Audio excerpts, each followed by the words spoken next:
Hello students and welcome to Unit 6 Lesson 2. In this lesson you are going to learn about using intercepts. So our essential questions are, what are intercepts?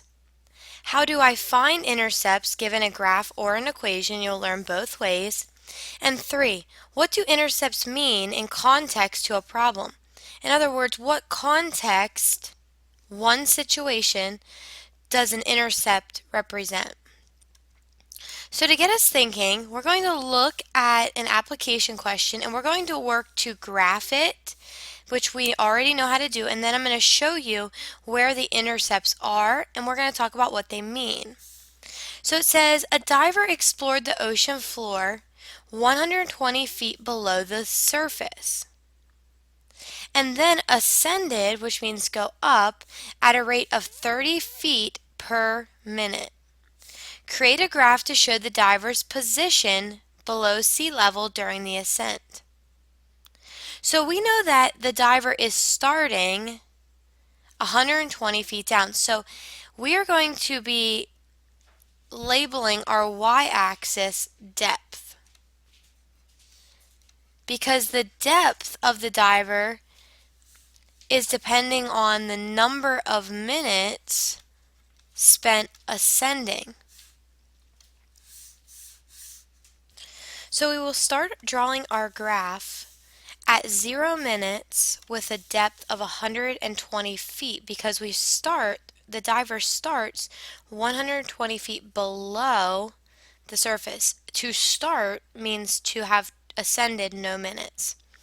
Now, it tells us that the diver is ascending at a rate of 30 feet per minute.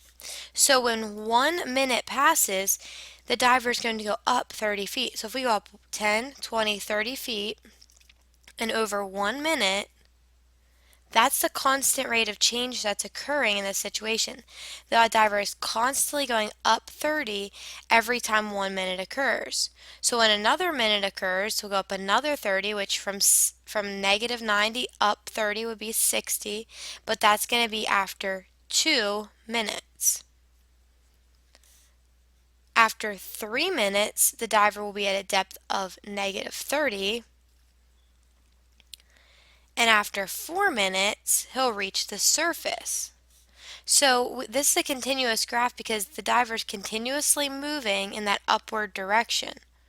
So this graph represents the depth of the diver over the 4 minutes that he spends ascending. Now, intercepts are where the graph crosses the x and y axis. So this point right here on the y-axis is the y-intercept. Now you can see its location. It's at 0, negative 120. Now remember, an ordered pair is an x value, comma, a y value. Our x value in this case stands for number of minutes. So this literally means 0 minutes spent ascending. And our y value stands for depth. So that means a depth of negative 120 feet, or negative 120 feet down.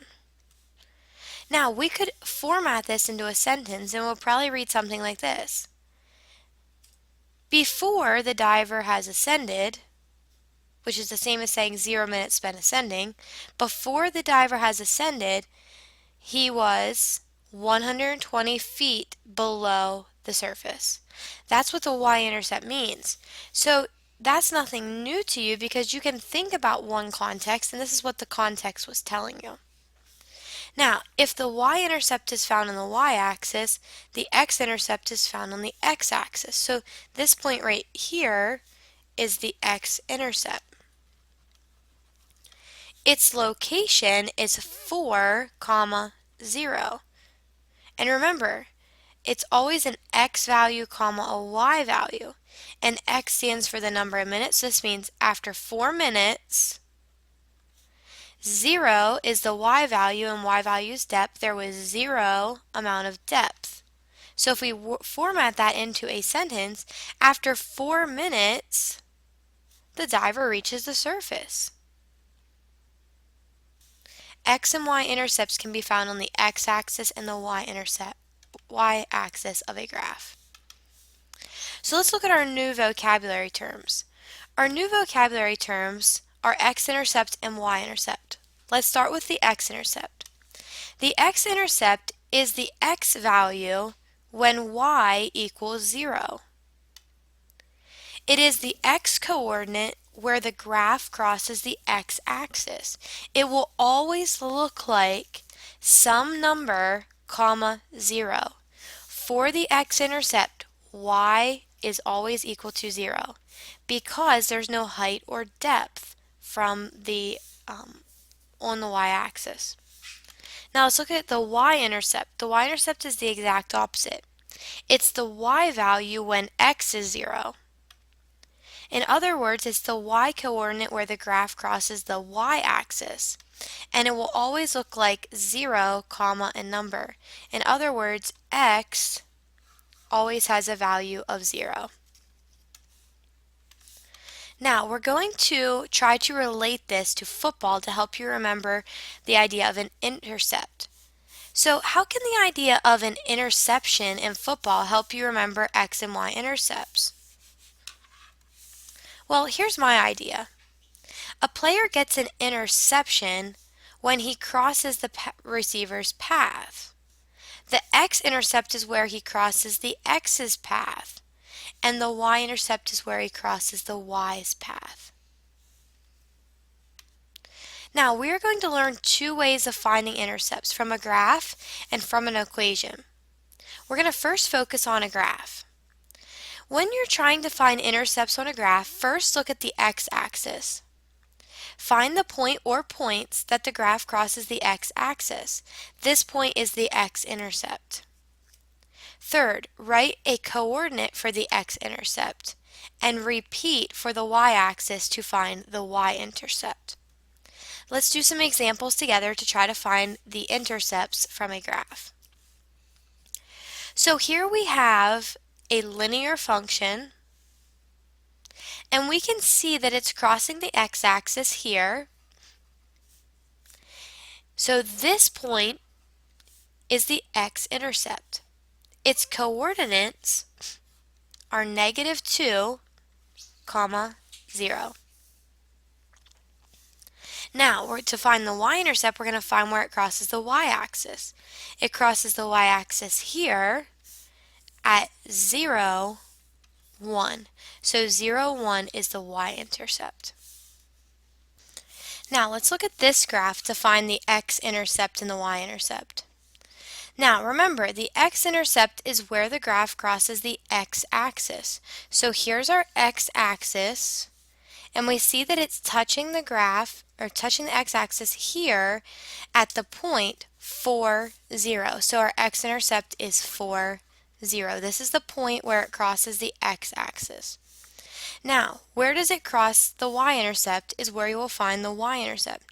So it crosses the y-axis here at this point, and this point is called 0, -3.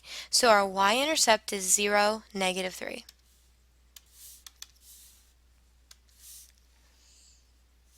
For the x-intercept, find where it crosses the x-axis. It crosses the x-axis here at 1, 2, 3, 4, 5, 0. It crosses the y-axis here at -5. So it'll be the point 0, -5. Remember, for the y-intercept, x will always be 0. For the x-intercept, y will always be 0. Let's look at one more example. We will find the x-intercept at the point where it crosses the x-axis. Well, here is where it crosses the x-axis. Now, this point is between -1 and -2. So we're going to assume that this is probably -1.5, but we don't really know that it wouldn't be like -1.49 or -1.48. This is the difficult part of finding intercepts whenever the points do not lie on perfect points. So we're going to put that the x-intercept is negative 1.50 because it's our best estimate of where that point is. It's close to right in the middle, if it's not perfectly right in the middle. Now, our y-intercept is found on the y-axis. It's between 0 and negative 1. So we're going to put 0, negative 0.5, or negative 1/2. Now, there are benefits and drawbacks to using a graph. The benefits are it's a nice visual way of determining the intercepts, and it's pretty quick to look along the x and y axis to find those points. But the drawback is definitely when the intercepts do not lie on perfect points, because it's difficult to determine the x and y intercepts coordinates accurately. Like we said, we don't know if it's negative 1.5 or if it's negative 1.49. Now, let's continue learning to find intercepts, but let's look at from an equation. When you are looking at trying to figure out the intercepts from an equation, split the equation into two problems because you're going to need to find the x-intercept and the y-intercept. Find the x-intercept first. To find the x-intercept, since the x-intercept is located at some number, comma 0, the y value is always 0, so substitute 0 for y. In other words, anywhere that y occurs in the equation, you're going to put a 0. Then solve for x. Last, write the coordinates for the x-intercept. Whatever number you get for x, write it as a number, comma 0. Now, you'll continue to do the second half of finding the intercepts from an equation by finding the y-intercept. To find the y-intercept, since the y-intercept is always located at 0, comma a number, the x value is always 0, so substitute 0 for x. Then you'll have a one-variable equation that you can solve for y, and you just need to write the coordinates of the y-intercept.